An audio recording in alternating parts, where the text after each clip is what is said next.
광주시의회가 개원 첫날부터 파행했습니다. 의장, 부의장은 뽑지도 못했고 예정됐던 개원식은 열리지도 못했습니다. 의장단과 상임위원장 자리를 둘러싼 다툼이 광주시의회 파행을 불렀습니다. 민주당 일당 독점의 폐해가 첫날부터 불거졌습니다. 살인죄를 저지른 조현병 환자가 치료감호 도중 병원에서 탈출했습니다. 조현병 환자에 대한 허술한 관리와 대처가 또다시 드러났습니다. 철도공사가 노조 간부를 불법 사찰했다는 의혹이 나왔습니다. 공사 측은 사실이 아니라고 부인했습니다. 여러분 안녕하십니까? 광주 MBC 뉴스데스크입니다. 광주시의회가 개원 첫날부터 파행했습니다. 의장, 부의장은 뽑지도 못한 채 볼썽사나운 모습만 보여줬습니다. 먼저 오늘 하루 광주시의회에서 어떤 일이 있었는지 김인정 기자의 보도부터 보시겠습니다. 민선 8대 광주시의회가 개원한 첫날, 재선 의원으로 최연장자인 반재신 의원이 임시의장으로 의사봉을 잡았습니다. 하지만 회의는 시작하자마자 중단됐습니다. 일부 민주당 의원님들의 의원총회 소집 요구가 있어 청회를 선포합니다. 갑작스러운 정회 선포에 회의장은 술렁거렸습니다. 일부 의원은 독단적인 의사 진행이라며 항의했습니다.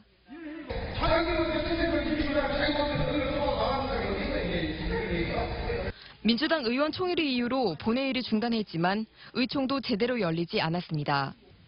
전반기 의장은 김동찬 의원으로 사실상 정해진 상황에서 부의장과 상임위원장 자리를 놓고 의원들끼리 합의점을 찾지 못했습니다. 이 때문에 당초 예정됐던 의장과 부의장 선출은 무산됐습니다. 개원식이 연기되면서 행사 참석을 위해 일정을 비웠던 광주시장과 교육감 등은 허탕을 쳤고 280만 원을 들여 준비한 다가회도 취소됐습니다. 민주당 일당 독주에 대한 우려 속에 출발한 광주시의회는 결국 개원 첫날부터 볼썽사나운 모습만 시민들에게 보여줬습니다. MBC 뉴스 김인정입니다. 국회 원구성 협상이 파행하는 건 여야의 줄다리기 때문이라지만 23명 중에 22명의 민주당인 광주시의회에서는 왜 이런 일이 벌어진 걸까요? 배경엔 계파 싸움이나 자리 나눠먹기 같은 잘못된 관행이 자리 잡고 있습니다. 정용욱 기자가 보도합니다. 파행의 직접적인 책임자는 의장 선거에 도전했던 김동찬, 반재신 두 의원입니다. 반재신 의원의 갑작스런 사퇴로 인해 사실상 김동찬 의원이 시의장으로 낙점됐지만 갈등은 사그라들지 않았습니다. 의장 자리를 내놓는 대신 나머지 자리에 대한 몫을 요구하다가 양보를 얻지 못하면서 파행으로 이어졌습니다. 김 의원이나 반 의원 둘 다 의장 자리와 부의장, 상임위원장 자리를 나눠 갖기로 다른 의원들과 이미 밀약이 있었던 겁니다. 부의장 2석과 그리고 상임위원장 5석을 가지고 서로 지금 치열하게 지금 대립하고 있는 그러한 상태입니다.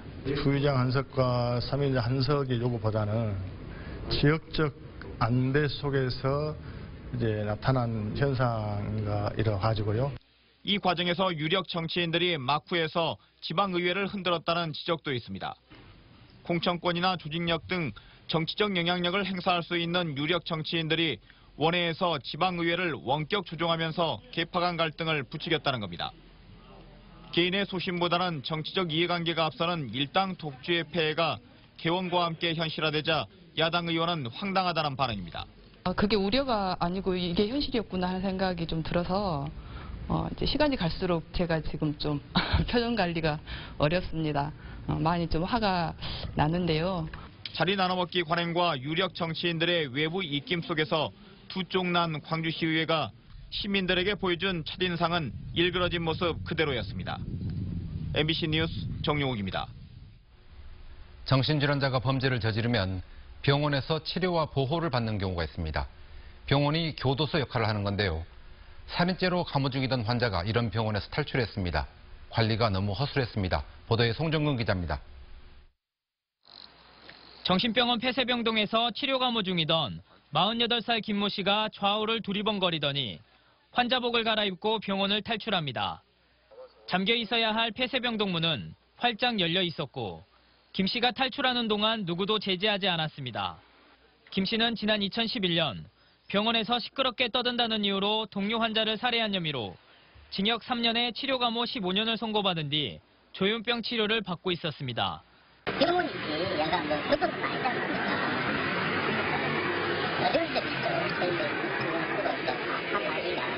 김 씨는 탈출 17시간 만에 병원에서 약 5km 떨어진 광주 과학기술원 교내에서 시민 제보를 받고 출동한 경찰에 붙잡혔습니다. 김 씨는 다행히 도주 하루 만에 붙잡혔지만 치료 감호 정신질환자 관리에 허점이 드러났습니다. 병원 측은 김 씨가 병원을 빠져나간 지 1시간이 지나서야 탈출 사실을 알았고 보호관찰소 신고는 그보다 2시간이 더 늦었습니다. 약을 이제 좀 줘야 되는데 대성자가 나타나지 않아서 찾다 보니까 이 대성자가 도주한 걸로 파악을 해서 또 한 시간 정도 자체적으로 이렇게 수색을 하다가 늦어서. 다행히 추가 범죄는 없었습니다. 3년이 너무 길어가지고요. 1년 살았는데요. 2년 살기가 너무 길더라고요. 병원 측의 허술한 관리와 대처에 대해 보호관찰소와 경찰은 징계 권한이 없거나 수사 대상이 아니라는 입장을 밝혀 책임 소재를 놓고 논란이 일고 있습니다. MBC 뉴스 송정근입니다.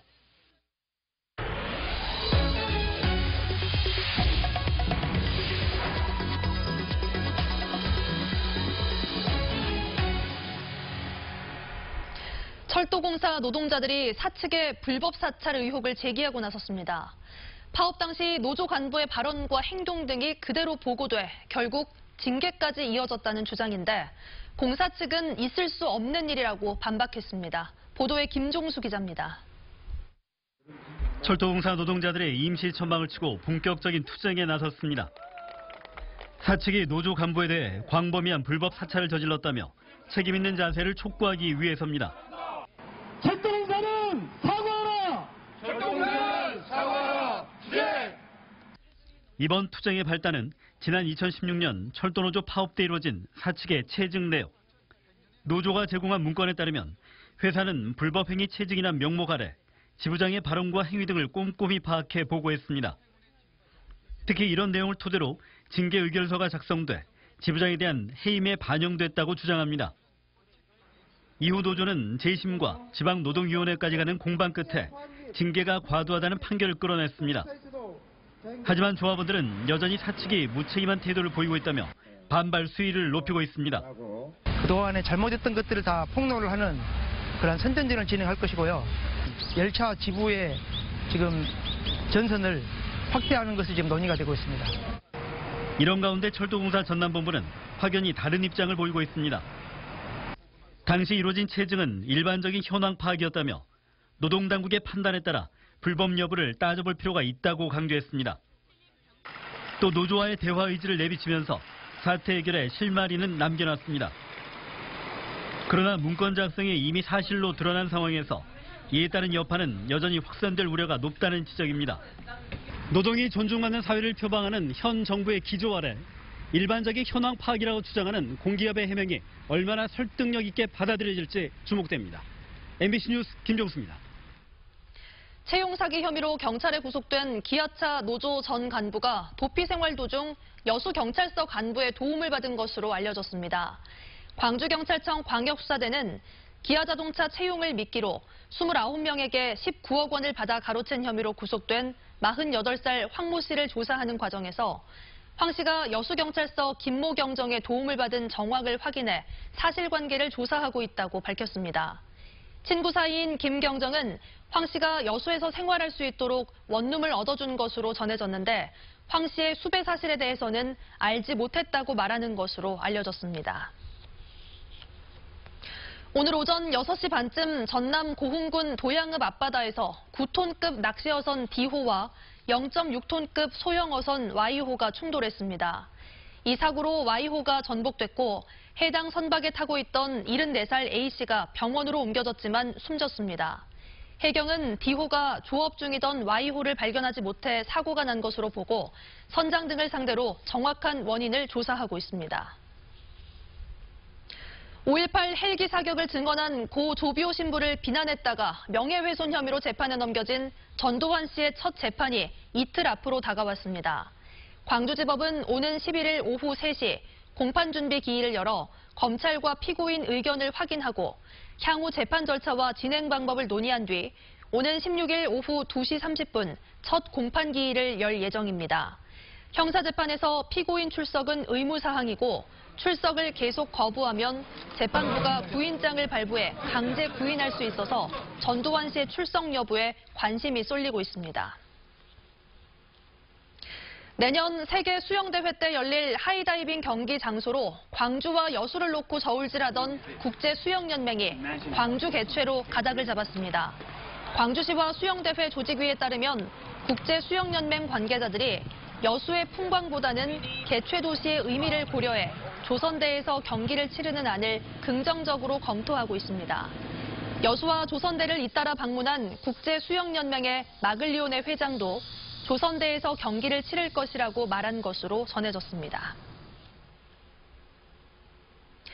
도시철도 2호선 공론화 방식을 두고 논의를 거듭하고 있는 광주 지역 시민단체들이 오는 11일 광주시에 제안할 공론화 방식을 최종 확정합니다.